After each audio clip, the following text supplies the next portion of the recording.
तो वही मैं उनसे पूछना यही चाह रही थी, क्या ये एक दायित्व नहीं होता शीर्ष लीडरशिप का कि एक चुनाव को तवज्जो दें?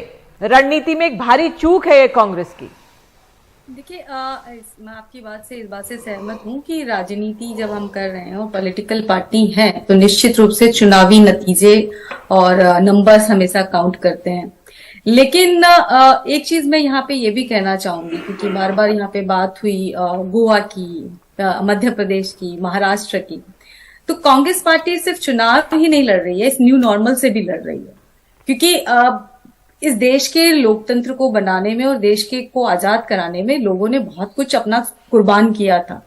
लेकिन जिस तरीके का जो न्यू नॉर्मल आ रहा है, बड़े हंस करके हम बोलते हैं कि अरे भाई कम आ गए तो कोई नहीं, बीजेपी तो बनाएगी। न्यू नॉर्मल तो कब से नॉर्मल हो गया नहीं है ना? होना चाहिए। नहीं, ये न्यू नॉर्मल से कब तक हम लोग न्यू नॉर्मल बोलेंगे इसे?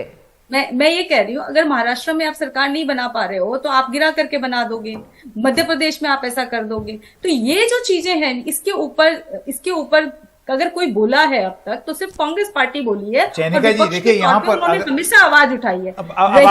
रही बात भारत छोड़ो, चैनिका जी, मेरी एक गुजारिश देखिए, ऐसा है कि ये कहना कि वो तोड़ देंगे, और बहुत कैजुअल लेक्सिकॉन में ये बात आ गई है कि बीजेपी ऑपरेशन कमल कर देगी।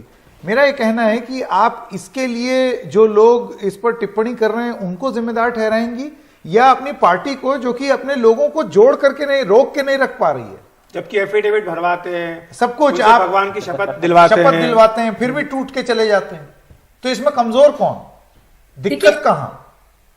इसमें दिक्कत मैं ये कह रही हूँ कि जो राजनीतिक एक सोच बन पा रही है पूरे देश के अंदर, जिस तरफ राजनीति जा रही है, आप ये देखिए ना कि रावण कह दिया इशू बन गया, लेकिन इसी देश की बहू को जर्सी गाय कहा गया, इशू नहीं बना उस तरीके का।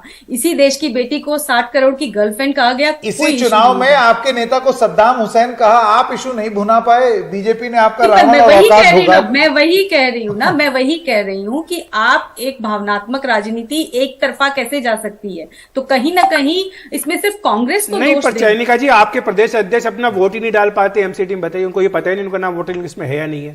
तो ये क्या बताता है कांग्रेस के चुनाव की तैयारियों के बारे में? दिल्ली में ये एक चूक है। मैं मानती हूँ कि आपको अपने वोट के बारे में पता होना चाहिए, एक चूक हो सकती है जब आपको ये पता है कि सामने वाली पार्टी किस तरीके से जा सकती है। क्योंकि आपने गुजरात में भी देखा कि कांग्रेस ने कितनी सारी कंप्लेंट्स जो है इलेक्शन कमीशन में की, कितनी बार कांग्रेस पार्टी की बात को सुना गया।